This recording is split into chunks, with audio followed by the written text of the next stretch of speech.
of families who have a worker that makes $40,000 a year and less lose their job last month. 4 million people didn't pay their rent, and the Republican Party says, we don't have any money to help you. Are you? China has built 500 entire cities from scratch, moved the majority of their huge population from poverty to the middle class, and mostly cornered the market in 5G and pharmaceuticals. Oh, and they bought Africa. Their new Silk Road initiative is the biggest infrastructure project in history, indebting not just that continent, but large parts of Asia, Europe, and the Middle East to the people who built their roads, bridges, and ports. If you want to go anywhere in the world these days, you better have a yen for travel. Yen for travel. Oh, stop it. In China alone, they have 40,000 kilometers of high-speed rail. America has none. Our fastest train is the train that goes around the zoo. China sees a problem, and they fix it. They build a dam. We debate what to rename it. That's why their airports look like this, and ours look like this.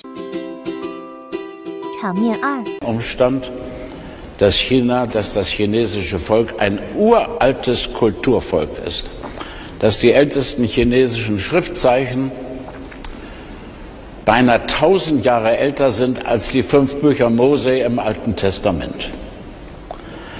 Die chinesische Kultur ist heute mindestens 4000 Jahre alt. Die Schriftzeichen stammen aus dem Jahre 3000 vor Jesus Christus. Ist Alter ein Wert an sich? Kann eine Kultur nicht auch überaltert sein?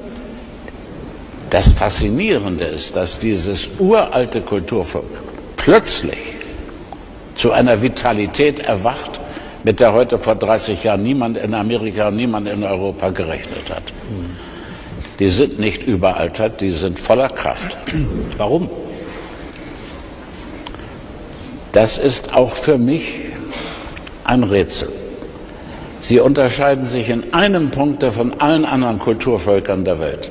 Nämlich, es gibt keine das ganze chinesische Volk deckende gemeinsame Religion. Die Inkas, die Mayas, die Ägypter, die alten Griechen, die Römer, alle hatten sie ihre Götter. Später einen Gott. Der Islam hat einen Gott. Wir haben die heilige Dreieinigkeit. Die Chinesen haben dergleichen nicht. Das ist ein ganz grundsätzlicher Unterschied zu allen anderen Hochkulturen der Welt. Vielleicht hat das etwas zu tun mit der Frage, mit der Erklärung der Dauerhaftigkeit dieser Kultur. Also eine säkuläre Kultur im Grunde. Nicht ganz säkular. Immerhin ist schon bei Konfuzius vom Himmel die Rede. Aber das bleibt sehr unbestimmt und nicht personifiziert. Nicht ganz ohne religiöse Vorstellung. Es hat immer auch buddhistische Einflüsse gegeben, aus Indien kommend. Es hat immer auch islamische Einflüsse späteren Jahrhunderten gegeben. Es hat auch christliche Einflüsse gegeben in den letzten 500 Jahren. Aber im Grunde ist China seit Jahrtausenden. 场面四 Chinese don't know that we can't land a spaceship on the dark side of the moon? Do you think the Russians don't know that for the first time since John Glenn was sent up to orbit this planet, America cannot put a person into space without asking the Russians to do it? Do you think the rest of the world doesn't know that we're not investing in our infrastructure? That we're not investing in the young generation of Americans? That we're willing to lose the race for artificial intelligence to the Chinese? That we're going to break all of our long-standing alliances since World War II at a moment when China is rising? The China's GDP has quadrupled since 2001, tripled since 2003, doubled since 2009. Do we think that no one in the rest of the world knows all of that? United States. This is they combine the nominal GDP with the PPP, right? But look at China here. Here's China in the green, right? It's like, yo, man, here we are. Here's China going this way, and by all accounts, the U.S. is going this way, and China is going this way. And this is big. This is big because look at China here. This is when I was your age, sitting in classes, taking my first sociology class, here was China, and there was the United States. China was barely getting off the ground, and just look, man, look at that. Look at, in a short period of time, in nothing, in 20 years, here. And if you're not thinking about China, if you're thinking about the U.S., if you're thinking about your future, and you're not thinking about China, and you're not paying attention to what's going on with the dragon, you're missing out. You are missing something really, really, really important.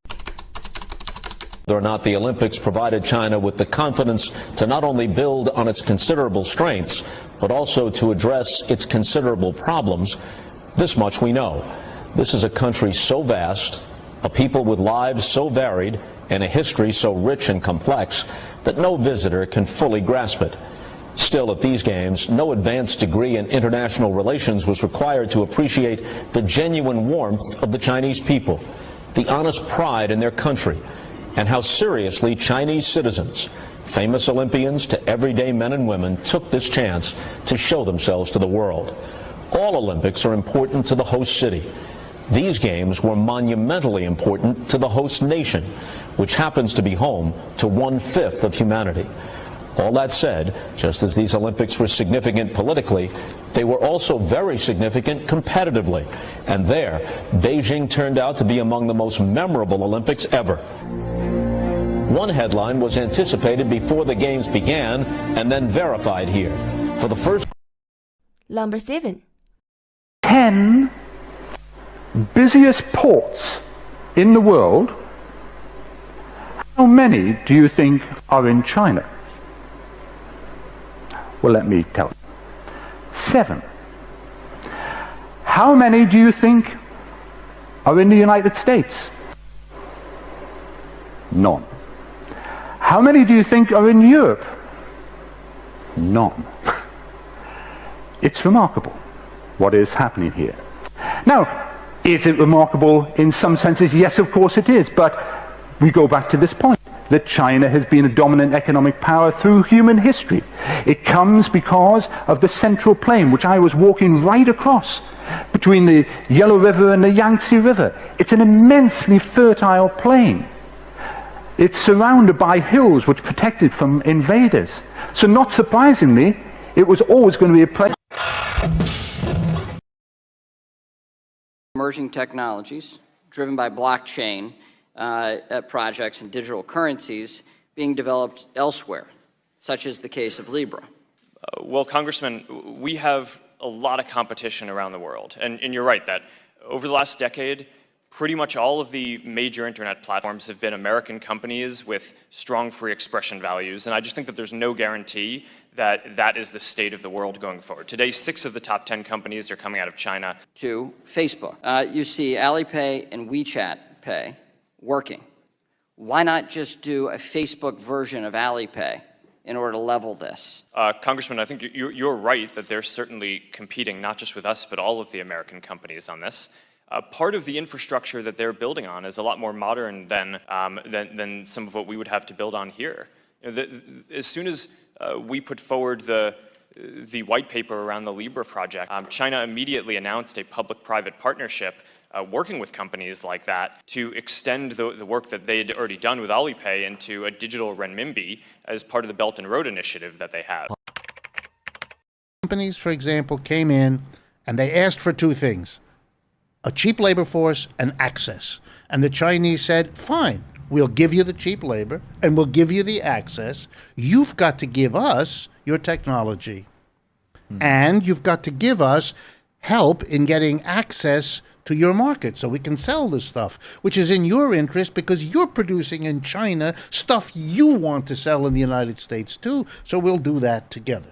That's when the marriage, because that's really what it is, between China and Walmart develops. The two of them need each other, have for 35 years. There would be no Walmart of the sort we take for granted without the Chinese, and vice versa. Because what Walmart did is give the Chinese an instant distribution network. Anything the Chinese could produce, Walmart would bring into every village and town, every suburban mall, everywhere. Fantastic. Second-hand and substandard. Right.